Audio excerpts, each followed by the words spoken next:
السلام عليكم ورحمة الله وبركاته. مقاعيق هو إنجنير عبد الله أحمد موسى وحن دوني إن لو ذاقو برنامج كمية برنامج هذا أنا بحنا يقيبها وكلبها وحنا بحنا برنامج ليه هذا أرشيكارد وحنا كبحنا يسوق صدق نوعه قيبت كواد أرشيكارد beginner أما أرشيكارد بلوه قيبت لبعضنا وحويان أرشيكارد advanced ويسوق advanced ده قيبت صدقنا وحويان أرشيكارد interior design haddana imaado qaybta horeysa beginnerka waxaad ku baran doontaa hadii alla idmo sida bangalooyinka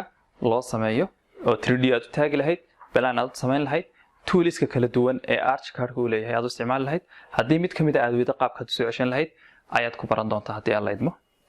qaybta labaad oo ah advancedka ama Archicad advancedka waxaad ku baran doontaa hadii alla idmo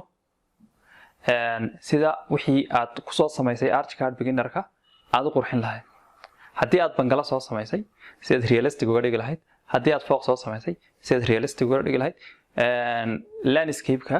ama ma garanaysaa deegaanka ku hareeraysan sida wanaajin lahayd qaybta saddexaad oo ah Archicad interior design waxa isagana ku baran doontaa haddii aad leedmo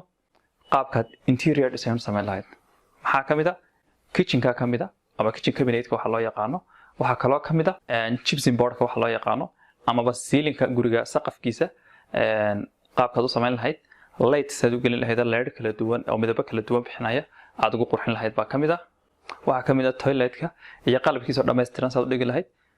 sida u render gareyn lahayd dabeetana ay ku qurxodan ayaad ku baran doontaa hadii aad leedmo